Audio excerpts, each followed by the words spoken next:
Hi, എന്താ വിശേഷം? സുഖല്ലേ? 2 ദിവസമായിട്ട് ചെറിയൊരു ലീവ് എടുത്തതാ, കുറച്ച് തിരക്കപ്പെട്ടു. ഞാൻ ഇപ്പൊ വന്നത് വേറൊരു കാര്യത്തിനാണ്. ഞാനിപ്പോ 2-3 ദിവസമായിട്ട് പറയണം ഇങ്ങനെ വിചാരിക്കും, പക്ഷെ പറഞ്ഞു കഴിഞ്ഞിട്ടുണ്ടെങ്കിൽ അത് വലിയ ബോഡി ഷെയിം ആവും ചെയ്യും. അതുകൊണ്ട് പലതും കുറെ കണ്ടില്ലെന്ന് വെക്കലാണ്. മറ്റൊന്നുമല്ല, കേരളത്തിലെ പുതിയൊരു സൂപ്പർ സ്റ്റാറിന്റെ കഥയെ ഞാൻ ഇപ്പോൾ പറയാൻ പോണത്.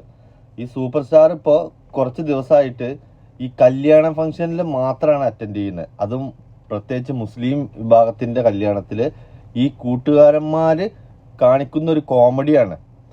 പലപ്പോഴും കോമഡികളൊക്കെ പലതരത്തിലും നമ്മൾ കണ്ടിട്ടുണ്ട്, പക്ഷെ ഇത് കുറച്ച് അതിര് കിടക്കുന്നുണ്ടോന്ന്. അത് ഇവന്റെ ഗുണം അത്രക്കുള്ളത് കൊണ്ടാണ്. ഇവൻ നാടിന് കൊടുക്കുന്ന മെസ്സേജ് എന്താ? അതല്ലേ വീട്ടുകാർക്ക് ഓനെ കൊണ്ട് എന്താ ഉപകാരം? എന്തൊക്കെയോ കോമാളിത്തരങ്ങൾ നിന്ന് തിയേറ്ററിന്റെ മുമ്പിലും മറ്റുള്ള ഏത് മരിച്ച വീടാണെങ്കിൽ പോലും അവനോട് ഡാൻസ് കളിക്കാൻ പറഞ്ഞാൽ അവൻ കളിക്കും. പക്ഷെ അത് വെച്ചിട്ട് മറ്റുള്ളവരുടെ എന്താ പറയാ ഒരു ബുദ്ധിയില്ലായ്മ മുതലെടുക്കുന്ന ആളുകൾക്ക് വേണ്ടിയിട്ടാണ് ഞാനിപ്പോൾ ചെയ്യുന്നത്. അവനായിട്ട് എനിക്കൊരു ദേഷ്യമല്ല. ഞാൻ പറഞ്ഞു വന്നത് ഇവനെ കുറിച്ചാ, അലൻ ജോർജ് പെരേര. ഇവന് ഇപ്പൊ സ്ഥിരമായിട്ട് പല കല്യാണ വേദികളിലുണ്ട്. ചെയ്യുന്നതിനൊന്നും കുഴപ്പമില്ല, ക്ഷണിക്കുന്നതിനും ഒന്നും കുഴപ്പമില്ല. പക്ഷെ 100 രൂപ കൊടുത്താലും എന്ത് കോമാളിത്തരം എവിടെ വന്നിട്ട് കാണിക്കാൻ അവർ റെഡിയാ. നമ്മളൊക്കെ ഒരുപാട് ചിരിപ്പിച്ച മറ്റേ സുധീ കൊല്ലം കോമഡി താരം, പുള്ളിക്കാരൻ മരിച്ചിട്ട് ഇപ്പോൾ ഒരു ആക്സിഡന്റിൽ മരണപ്പെട്ട വിവരങ്ങൾക്ക് അറിയാം. അതിനുശേഷം പുള്ളിക്കാരന്റെ വൈഫ് ഇപ്പോൾ സജീവമായിട്ട് സോഷ്യൽ മീഡിയയിൽ നിറഞ്ഞു നിൽക്കുന്ന ഒരാൾ കൂടിയാണ്. ഇപ്പോൾ ഇവർ തമ്മിലുള്ള ഒരുമിച്ചുള്ള എന്തൊക്കെയോ വീഡിയോസും കാര്യങ്ങളൊക്കെ സ്ഥിരമായിട്ട് വന്നുകൊണ്ടിരിക്കുന്നുണ്ട്. ഞാനിപ്പോൾ പറഞ്ഞു വന്നത് എന്താ വെച്ചാൽ, ഈ സുധിച്ചേട്ടന്റെ വീട്ടില് ഇവൻ പോയിരുന്നു. എന്നിട്ട് ആ ഫോട്ടോയുടെ മുമ്പിൽ നിന്ന് ഭയങ്കര പ്രാർത്ഥനയും കാര്യങ്ങളും ഒക്കെ. അത് കഴിഞ്ഞ് അവൻ ആ മുറ്റത്തേക്ക് ഇറങ്ങിയിട്ട് 4 ഡാൻസ് കളിയാ. ഒരു മരിച്ച വീട്ടിൽ പോയിട്ട് അവൻ കാണിക്കുന്ന കോപ്രായാണ്. ഇവനെ ഈ കല്യാണത്തിന് ക്ഷണിക്കുന്ന കൂട്ടുകാരന്മാരുണ്ടല്ലോ, അവര് ജസ്റ്റ് ഒരു കോമഡിയാണ് ഉദ്ദേശിക്കണെങ്കിലും ആ ഒരു സദസ്സിന്റെ ഒരു ഭംഗി അത് ഇവൻ കാരണം പലപ്പോഴും പോയതായി ഞാൻ കണ്ടിട്ടുണ്ട്. ഞാൻ ജസ്റ്റ് ഒരു 3-4 വീഡിയോ ഞാൻ ഷോർട്ട് ആക്കിയിട്ട് കാണിച്ചു തരാം, നിങ്ങളൊന്ന് കണ്ടു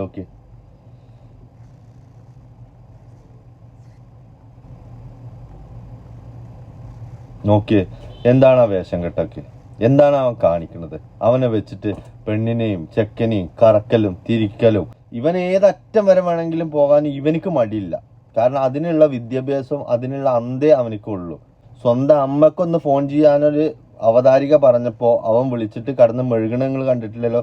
അതും കൂടി ഒന്ന് ഞാൻ ഇതിനകത്ത് ആഡ് ചെയ്യുന്നുണ്ട്, ഒന്ന് കണ്ടു നോക്കി. ഫാമിലിയെ നോക്കുന്ന ഒരാളാണോ AJP? അമ്മയും അമ്മയൊക്കെ നോക്കുന്നുണ്ട്. മറ്റേ ഇപ്പൊ പ്രോഗ്രാമുകൾ കൊണ്ട് എല്ലാ ദിവസം പോകുന്നില്ലെങ്കിലും ആഴ്ചയിൽ ഒരു ദിവസം പോകുന്നുണ്ട് വീട്ടിൽ പോകുന്നുണ്ട്. അപ്പൊ വീട്ടിലെ ചെലവൊക്കെ നോക്കുന്നുണ്ട്? നോക്കുന്നുണ്ട് ഏകദേശം. ഓക്കെ, അങ്ങനെയാണെന്നുണ്ടെങ്കിൽ ഞാൻ ടാസ്ക് തരട്ടെ. അമ്മയെ വിളിക്കാൻ പറ്റുമോ? ഇപ്പൊ അമ്മയെ വിളിക്കാൻ പറ്റുമോ? ടാസ്ക്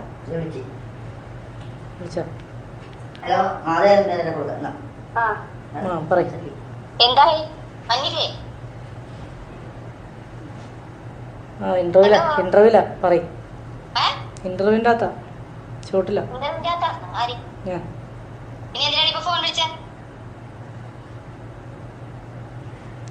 ഹലോ, ചെലവിനൊക്കെ ഞാൻ പൈസ തരാറില്ലേ? അത് ചോദിക്കാൻ വേണ്ടി വിളിച്ച.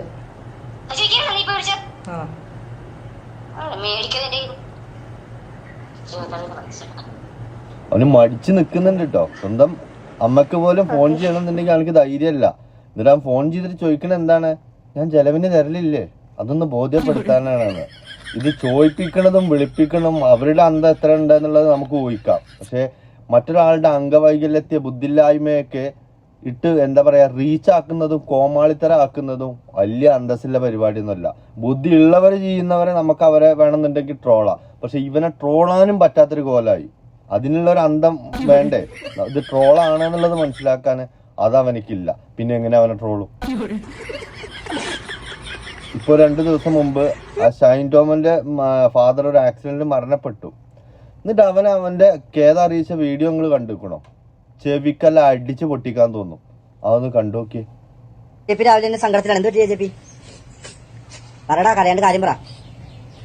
നമ്മുടെ മറ്റേ ഷൈൻ ചേട്ടന്റെ അപകടത്തിൽ പെട്ടുപോയി. കാരണം പുള്ളിക്ക് ജീവനുണ്ടെന്നാണ് ഞാൻ കേട്ടത്. കാരണം പുള്ളിക്ക് ഒരുപാട് പടങ്ങൾ നമുക്ക് ഇനിയും ആവശ്യമുണ്ട്. സപ്പോർട്ട് ചെയ്യുന്നല്ലേ? പിന്നെ പുള്ളിയുടെ അച്ഛൻ ചാക്കോ ചേട്ടൻ നമുക്ക് വാങ്ങിപ്പോയി. കാരണം ഒരാളുടെ മരണത്തെ നമ്മളെ സന്തോഷിക്കേണ്ട ആവശ്യമില്ല. നമ്മള് മനുഷ്യന്മാരാണ്. ഇപ്പോൾ എന്ത് സംഭവിക്കും? ഒരു മനുഷ്യനെ ഇട്ടിട്ട് പരിഹസിക്കുമ്പോൾ അതിനൊരു ലിമിറ്റ് വേണം. അപ്പോൾ എന്താ ചെയ്യുന്നത്, ഇവന്റെ റീച്ചിന് വേണ്ടിയിട്ട് ഇത് ഇവന്റെ ബുദ്ധി മാത്രമൊന്നുമല്ല, ഇവന്റെ ബുദ്ധിയില്ലായ്മ എന്ന് പറഞ്ഞാൽ തള്ളിക്കളയൊന്നും വേണ്ട. ഇവന്റെ പിന്നിൽ ഇതിനായിട്ട് കുറച്ച് ആളുകളുണ്ട് ഇവനെ മോട്ടറാക്കി അങ്ങനെ വിടാന്. അവർക്ക് വേണ്ടിയിട്ട് കളിക്കുന്ന നാടകമാണ് ഇവനത്. നമ്മളാ പൊട്ടന്മാര് ശരിക്ക്. ഞാൻ ഇവനെ കുറിച്ചിട്ട് വീഡിയോ ചെയ്യണം എന്ന് ഒരിക്കലും വിചാരിച്ചിട്ടില്ല. കാരണം എന്താ പറയുക, എനിക്ക് താല്പര്യമില്ലാത്ത ഒരാളാണ്. വെറുതെ നമ്മളും കൂടി വെറുതെ ഇവർക്ക് പ്രൊമോഷൻ കൊടുത്തിട്ട് വെറുതെ വലുതാക്കണ്ടല്ലോ. അല്ലെങ്കിൽ അവനിക്കുള്ള കോപ്രായങ്ങള് എമ്പാടും ഇട്ട് വെറുപ്പിക്കുന്നുണ്ട് നാട്ടുകാരെ. ഞാനും കൂടി ചെയ്യണ്ടെന്ന് വിചാരിച്ചിട്ടാ. പക്ഷെ എനിക്ക് രണ്ട് കാര്യത്തിൽ ഭയങ്കര സങ്കടം തോന്നി. ഒന്ന്, ആ സുധി കൊല്ലത്തിന്റെ വീട്ടിൽ പോയിട്ട്, രണ്ട്, ആ ഷൈൻ ടോമിന്റെ അച്ഛനെ കുറിച്ചിട്ട് അവൻ പറഞ്ഞതും. അതൊക്കെ അതിര് കടന്നിട്ടുള്ള പ്രവൃത്തിയാണ്. അതൊന്നും അംഗീകരിച്ചു കൊടുക്കാൻ കഴിയൂല. സുധി കൊല്ലത്തിന്റെ വൈഫിന് എന്തായാലും ആ കേതല്ല. നിങ്ങൾക്കറിയോ, എന്റെ സുധിച്ചേട്ടന്റെ മണം, ആ മണല്ലാതെ എനിക്ക് ജീവിക്കാൻ പറ്റൂല, എനിക്കൊരു നിമിഷം നിൽക്കാൻ പറ്റൂല അറിഞ്ഞതാ. കണ്ടുകൂടങ്ങളത് അതൊന്നും ആദ്യം കണ്ടോക്കി. എനിക്ക് ഒരു വലിയൊരു ആഗ്രഹമുണ്ട് ഏട്ടന്റെ സ്മെല്ല്.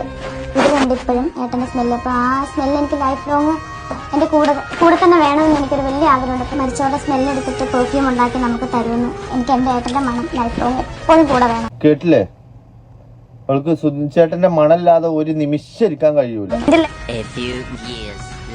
ഇല്ല, നിങ്ങൾക്ക് അത് മണത്തെ ഇവിടെ മൂടും. അതുപോലത്തെ ഒരു സ്മെല്ലാണ് അതിന്. അതായത് സുധിച്ചേട്ടൻ ഷൂട്ടൊക്കെ കഴിഞ്ഞ് വന്നിട്ട് കുളിക്കുന്നതിനൊക്കെ വേണ്ടി ഷട്ടൂരി ഇടത്തില്ലേ, അതിന്റെ ആ ഒരു ഇയർപ്പും പിന്നെ ബ്ലഡ് എല്ലാം കൂടിയുള്ള ഒരു സ്മെല്ലാണ്. അതിന്റെ പെർഫ്യൂം അങ്ങനെ ദേഹത്തടിച്ചോണ്ട് നടക്കുന്നത്. അത് അടിക്കാൻ പറ്റുന്ന അല്ല അത് തീർന്നിട്ടില്ല, അത് അതുപോലെ ഇരിപ്പുണ്ട്. ഇപ്പോൾ അവസ്ഥ എന്താരോ, LKGയുടെ യൂണിഫോം എടുത്തിട്ട് കൊടുത്തിട്ട് LKG കുട്ടിയാട്ടോ അഭിനയിച്ചോന്നാണ് പറഞ്ഞാൽ മതി.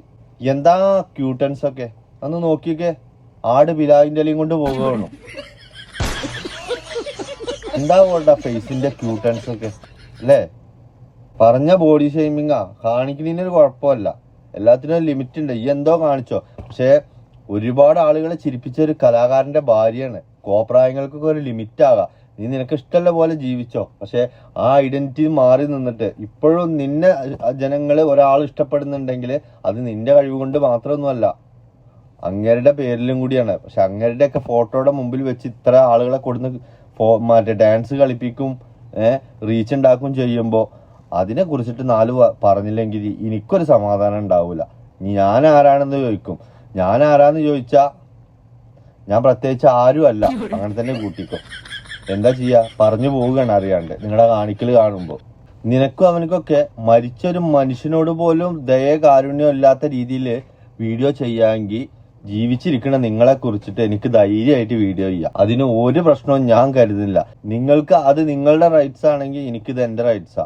പബ്ലിക്കിൽ വന്നിട്ട് ഈ കാണിച്ചു കൂട്ടുന്ന തമ്മാടിത്തരങ്ങൾ കണ്ടില്ല എന്നും വെക്കാൻ കഴിയൂല. അതിനൊക്കെ മറുപടി നന്നായിട്ട് പറയും. അത് ഞാനല്ലെങ്കിൽ അടുത്ത ആള് പറയും, അതിൽ സംശയമൊന്നുമില്ല. ഈയിടായിട്ട് കുറച്ച് ആൽബങ്ങളും കുറച്ച് വീഡിയോസുകളും ഇറങ്ങി. അമ്മോ പെറ്റ തള്ള കഴിക്കൂല. രാത്രിക്കൊക്കെ കൈയാട്ടിയിട്ട് മൊബൈൽ ഓണായിട്ട് ഉറക്കത്തിന് വെച്ചിട്ടൊന്നും കണ്ടാണ്ടല്ലോ, ആപ്പ കടന്ന് അവിടെ മൂത്രമൊഴിക്കും. ഇവരൊക്കെ വിചാരിച്ച് ഭയങ്കര ക്യൂട്ട്നെസ്സാന്നാ. എന്താ ചേരുങ്കോലൊക്കെ. ഒരാളുടെ സൗന്ദര്യത്തെ കളിയാക്കല്ല, പക്ഷെ നമുക്ക് ഉള്ളത് എന്ത് സൗന്ദര്യമാണോ അത് വെച്ചിട്ട് നമുക്ക് ഭംഗിയായി ചെയ്യാം. അതിന് നമ്മൾ ഒരാളെയും പേടിക്കേണ്ട കാര്യമില്ല. പക്ഷെ ഈ ഓവറായിട്ട് കാട്ടിക്കൂട്ടുമ്പോഴും ആരെങ്കിലും, അന്നപ്പോ ഒരു പെണ്ണ് ചോദിക്കുകയാണ് എത്ര വയസ്സുണ്ട്, നിങ്ങൾക്കൊരു 22-23 പറയുള്ളത്. അപ്പോഴത്തേനും അത് വിശ്വസിച്ചു.